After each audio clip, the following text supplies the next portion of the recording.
Clarence Maclin, what a breakout year it's been for you. A Gotham Award, a Critics' Choice nomination, Oscar buzz. What has the response to your performance in Sing Sing been like for you this year? Oh man, you mean the guys inside Sing Sing? They loving it. The response I'm getting from those guys is that I'm doing a really good job representing them. And what about just for you to be a part of this movie? What has this attention been like for you? Well, it's been something I've been wanting ever since I got involved with this theater thing. Ever since I really appreciate the attention. I really appreciate people adhering to the messages that I have in the art that I create. And it's proof we're all on our own timeline because you've been called a breakout star this year. You're not 17, you're not 25. So what's it feel like to be called a breakout star at this time in your life? But it feels like they just getting to know me because I've always been a star.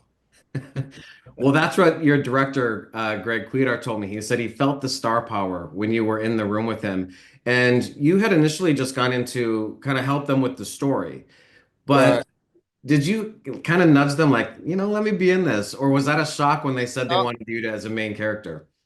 well, actually, it came that Greg asked me that I really want to that I want to use my name as a character, that I want to play myself. And I was like, well, who else gonna do it?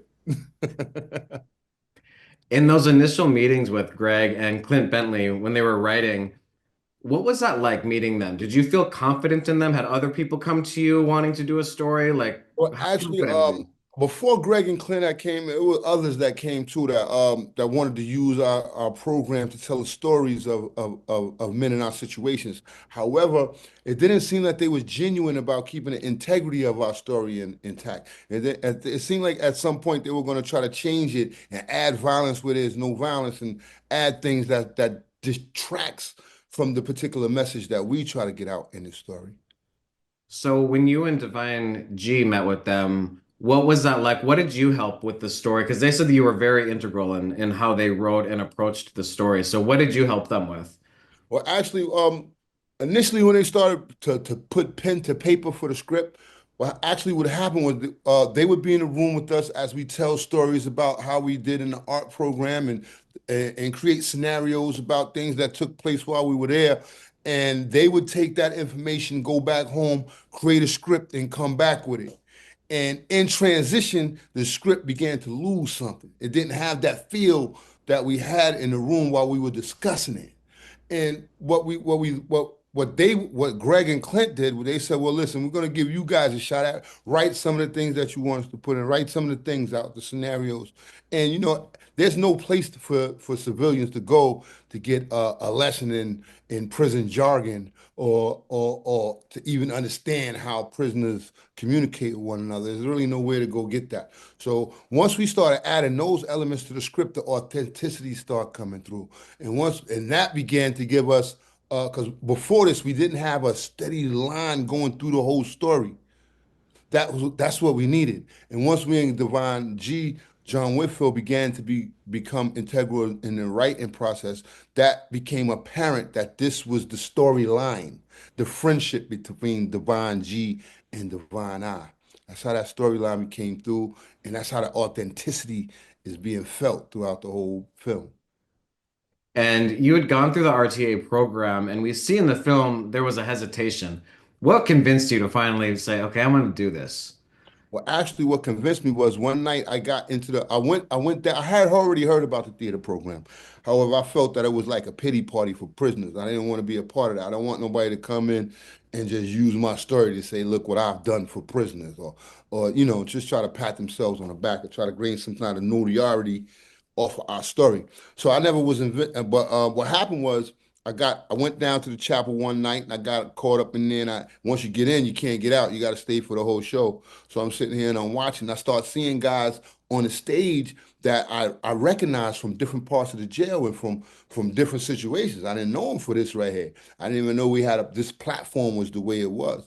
So once I start seeing them and I start seeing the beautiful art that they was creating, and I always was an artist when I was younger. I like to draw, paint, and be creative with my hands. However, I shut that part of my life down early because I wanted to be in with the in crowd and the cool people, you know? So seeing this on stage, this art being created with my bros, with brothers that I really know and I can resonate with, it turned back on that artist in me, and I wanted to be a part of that. And it was also some pretty good looking chicks up there too. I can't hold you. There's some good looking women up there too, who later became like sisters and aunts, and yeah, became that to me. But they just the community, I think, just to see that community up there created. I wanted to be a part of that. How did the program change you? Well, a program changed me. First, it gave me a, a better way of communicating with other people. It gave me the power to express the things that not only did it give me the power, it helped give me the vocabulary. It helped give me the things, the tools that I needed to communicate and to express the things I really wanted to say. Because I think before that, uh, there was like a limit to my vocabulary, so there's a limit to the expressions that I'm allowed to, you know. And after I reach my limit, it becomes vulgarity. It's all vulgar now because now I don't want to talk. I done used all my words. But the program, getting involved with the program and seeing life through other people's eyes by playing them as characters and seeing how throughout the ages, because I like period pieces. I like going backwards and do real good period pieces. And I recognize that a lot of people were going through the same things that I'm going through, all through the ages. As far as like Oedipus. Let's take Oedipus. I did Oedipus. I did the play Oedipus. I played Oedipus, and I recognize that Oedipus liked to run from his problem. Mm. Rather than stand up and face that problem, he ran. And that was reflective in my life as well. There's a lot of things that I ran from. We don't act, when you say run, you think you actually put foot to ground to run. You got to physically run. But that's not true. A lot of times we run from problems that we don't want to face and we don't want to deal with by pointing the finger at somebody else and saying it's their fault or something made me do it or, circumstances made me. And that's running right there. That's a part of running instead of being accountable for your own actions and the things that you need to do. So these things I was getting from the plays, these are the things that helped me realize, exactly what I need to do in my life and to see these problems that happened thousands of years ago. People were running from these situations thousands of years ago. And now I use that story to face mine. Wow. And you play a version of yourself in Sing Sing, but it's not exactly you. So what are things that you had to shift or change about your personality to envelop this character version of yourself? Well, really, all I really had to do was like go back and rely on a lot of the experiences that I've experienced while I was in prison 17 and a half years. So it's a lot of experiences that not only I had the opportunity to witness, a lot of behaviors that I got an opportunity to witness. And I took a lot of these things and plus my own personal experiences and infused them all into this character who was a younger version of me and not an exact, but it's a representation of a lot of the things that I saw in prison at the time. And I put them all into this character, rolled them all up into one character and gave it to you in a way that it was suitable for the screen. And I also needed to do that to create the arc so that you could see me going from one mindset to another. So those are the things that I had to put into the character to create them so that you could see that this is a shift, that he started here and you gradually see me get here. So those experiences is things that I relied on to create that character. How much did the RTA program prepare you for this moment in terms of being an actor? Well, RTA really is not in the business of making actors. That's not what they do. What RTA is about is creating better human beings, trying to put RTA is a program that wants you to focus on being a better you so that you can fit in with the rest of society once you get out and use these transferable life skills, the skills that we learn in creating a, a play or any piece of art, anything that you collectively come to do. We learned how to become a community in RTA with the life skills that we gain from rehabilitation through the arts are really geared towards community. And it's just that I'm a person, I'm a ham. So if you put a spotlight on the ground, I'm jumping in and perform. I knew that's what I was anyway, but this is not what RTA is designed for, to create actors. Well, you have such an ability to show both sides of a person because when you watch this film, you're not someone we want to meet in the yard. We see that. But we also have so much empathy for this character and see his walls breaking down. How do you balance that of someone who can be intimidating, but is also someone who at the end of the film we all want to know? Yeah. Well, you got to realize that hard persona, that exterior shell that you see, that mask that most men wear is really indicative of a fear. They don't really want you inside. They don't want you to come too close because you're gonna see the tender parts. You know, a lot of men carry this mask and this persona of being tough, especially in prison, because you don't want to get caught up and you don't want to let certain emotions come out that you may have to somebody else is looking at as a weakness.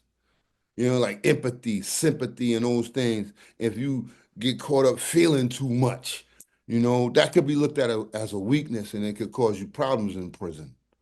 So it's definitely a delicate balance. But with me, at that point, when I was able to do these things, when I was able to be vulnerable and to be able to show these type of things, this is after years of already being hard and tough and having that exterior, and everybody around me already know that I'm really, really, I'll lose it in a minute. So you might not want to, you might not want to approach me any kind of way. But that which led up to me being able to express myself was really with the strength that I fell back on when I was in the yard, when I didn't want nobody to look at me in a way that would be looked at like I'm weak, or like I'm gonna be a victim. Somebody can victimize me. So at that point that I got into RTA and was expressive and was able to use that talent, I had already established throughout the prison system of who I was. So no, it wasn't like I had to get on stage and second guess my my performance because I had to worry about what they was gonna think. They already know who I am. So I had the room and the space and the freedom to do this, and that's not easy. I know it won't be easy for somebody who doesn't have that first, who doesn't have that foundation first. Most of the guys that's in RTA are guys that been in the system a long time and already established themselves, and not only in Sing Sing but in other facilities as well. And that's why we attract so many people to the program because they say if he can do it, well, it must be cool. It must be all right. And you're called Divine I. There's Divine G. What does this divine name come from? How many more divines are there that we don't There's know? a million. There's a million. You divine too. You just haven't woken it up yet. You know what it is? Divine is an attribute. It's not really a name. It's an attribute given to you by an enlightener, by someone who observes your ways and actions and says, "This is who you are." So it happened through the nation of gods on earth for me in 1989, 1988, 1989. It happened for Devon G in Brooklyn at another time in his life, but we had two different enlighteners and they both saw the same thing. He has divine qualities. Divine means godlike in character. That's what it means to be. If I could see the God in you, you should be able to see the God in me. That's where divine I comes from. The I part is about me seeing only when I meet people, I see them at their greatest. I don't care if you're a bum on the street. When I meet you, I envision you at your greatest, when you was your best. That's how I see you. And that's how I'm going to treat you in hopes that you see me the same way and you treat me the same way. I love that. And speaking of Divine G, you seem to have hit it off with Coleman Domingo right away. Talk about building that friendship and trust and what it was like working with him. Well, when Coleman and Domingo I met, it was over Zoom at the end of the pandemic. So everybody's locked in. So nobody's really interacting. So we're meeting on Zoom and we don't even have a script. What we're doing is we're putting things together, ideas together, going on. We put a block of lines together and go over that via Zoom. And what was what really gave to the bond and gave to the interactions that we have is that he was so genuine and it be times when I'd be going through some lines and I can't really get it right and I need to call him. I call him on the phone and it doesn't matter. One time he was just driving down the street or whatever, he'll pull over.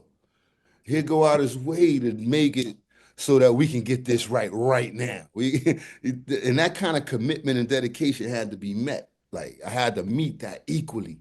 I had to dedicate, commit equally. And plus, he's born a day before me. He's the 28th from the 29th in November, Sagittarius. So the click, me and him clicking was inevitable. It seemed like we finished each other's sentences. You know what I mean? It was a no-brainer for us. And that type of camaraderie comes from genuineness. So I think that's where he came in. He didn't come in trying to be big bad Coleman Domingo, Oscar nominated and all that. He just folded himself into the group and the community that we already created and just became one of us. You come so far in your life. What's the most difficult part about going back? How do you pull yourself back into that space? Well, the most difficult part, the apprehension, and the most difficult part is to revisit that mindset, to have to go back into that mindset, to have to, because I remember everything when I go back into that mindset. I remember the way the prison smelled. I remember the way the prison guards used to treat me. I remember everything when I go back into that mindset. But what helps us, and I say us because all of us, every one of us went through this while we was going into those defunct prisons and going back into that mindset. That's a physical space and a mental space that we had to revisit in order to get this accomplished. But the reason why and the purpose of the project outweighed the apprehension and outweighed any minor discomfortability I might feel. And that the purpose was so that the people on the outside, so that the general population can see that there's more going on inside prisons than just the violence and corruption that they usually saw in all these prison movies and all these prison things. And when the general population think of us, all they think of is violence or corruption on the part of the police. That's the only thing they think is going on. And we needed to show that there's more going on inside prison than that. Like nobody ever shines a light on a portion of the population that's trying to better themselves. Nobody comes in and seeks out that portion of the population that's actually committed to coming home and making it better, making society better. So we thought we'd shine that light on that portion of the population because they exist in every prison. Every prison has this portion of the population that really want to come home and make society better, not only for themselves, for their loved ones, for their kids, for their brothers. They want to be better fathers, better husbands, better uncles, better aunts, better nieces, better mothers. Everybody, there's a portion of people in every population that want this for themselves and for society. So we use this moment in this movie to shine a light on those, to big those people up. And this movie came out, everyone who saw it loved it. I mean, I don't know anyone who didn't walk away just inspired, but not enough people saw it. And now that it's gotten all this buzz, it's coming back. It's coming back out this month, January 17th. So, hardware aside, I hope it gets all the awards it can. Yeah. But why is it so important for people to see this movie? I think that the reason why it's so important for people to see this because it's about humanity. And it could take place anywhere. It doesn't have to take place in a prison. It could take place anywhere. This is about human being recognizing that we have a greater obligation and we have more potential inside us than we ever could imagine. So that's what this is about, hope and inspiration. This movie is about um, um, uplifting the whole human race. It's not just about prisoners. It's about making all of us better, having all of us recognize the good inside each other. And let's work on that. Let's build on that. I mentioned you'd won a Gotham Award. We're an awards website. I always like to ask people, do you remember like even as far back as being a kid or ever in your life, what's the very first award of any kind you won for anything? Or the first award I won was a fishing. They had it was in Cross County Shopping Center, and back then they used to bring a big pool with fish inside, and you pay I think $5 or something, get a fishing pole and see who can get the biggest fish. I won it. I got the biggest fish. I got I think it was a tiger trout that I caught. What's next for you in terms of what is like a dream role that you have? Do you want to do a period film? You mentioned that. Comedy. What do you want? What do you see yourself in? Well, and if you'd have asked me this a couple few months ago, it would have been no question. A Western. That's what I want to do, a Western. But now my horizon has broadened. I want to do a romantic comedy. I want to do some sci-fi. Yeah, I want to do some Star Trek. I want to do a little bit of everything, man. And Uh, yeah. and who's an actor or actress that would be your dream role partner to play off of? Put that out in the universe. Yeah. There's a few. I like Regina King. I like man, Nia Long. I like Guy Pearce. Who else? That's my boy named Jude Law. Yeah, man, there's so many brothers, so many people that I definitely want to work with. Well, we hope to see you with as many of them as possible and such incredible work on Sing Sing. It's such a Thank you. beautiful movie and thanks for taking some time to chat with Gold Derby today. Hey, thanks for having me.